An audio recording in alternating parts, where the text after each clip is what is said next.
was one day in Uganda. I was in Uganda one time, and when we arrived there, they didn't know why. I said, at night when I was praying, God told me, He said, there's a place you have if you want to do the meeting tomorrow. There's a place you must go and deal with. So I said, what is this place? So the following morning, I had that word.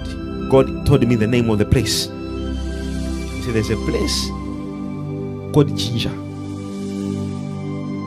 I asked the one who was hosting me, I said, my son, do you know a place called Ginger? I said, I want to go. He said, oh, my father, you will enjoy the place. He said, do a living place.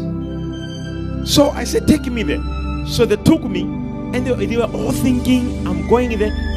Every time I go to Uganda, they will tell you, I will not preach until they take me there. As we are driving, I said, can you stop by that bush? And my Sunday, he drove, and I walked out. I went into the bush. Guess what I saw? Under a tree, an altar, demonic altar, where people had put traditional pots, these traditional pots, all around the tree. And you could see dead chickens. They actually, some died long time ago, some you just see around that place. I said, I got it. I went back into the car.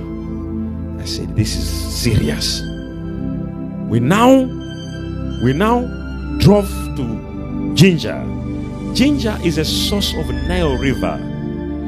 I said, take me. I said, I want to jump into the boat. I want to see where the Nile River starts. So as they were taking on the boat, I said, move along the river.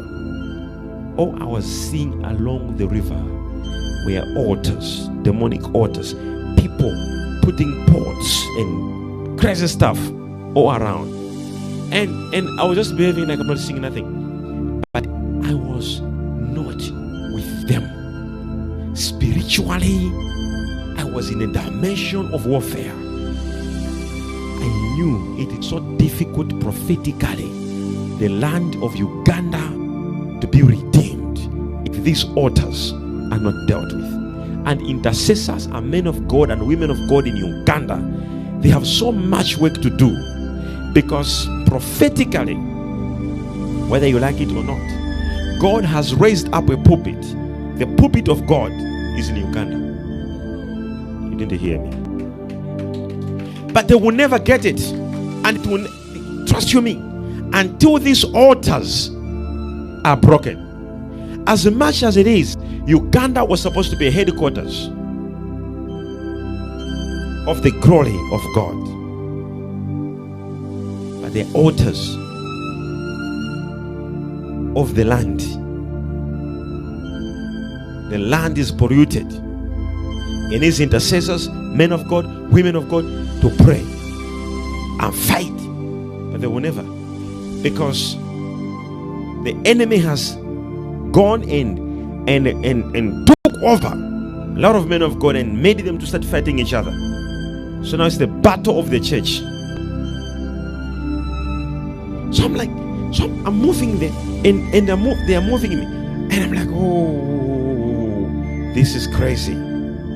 I could sense warfare. Altars of the land. You must make sure you deal with altars of you were not there in New York when New York was being established.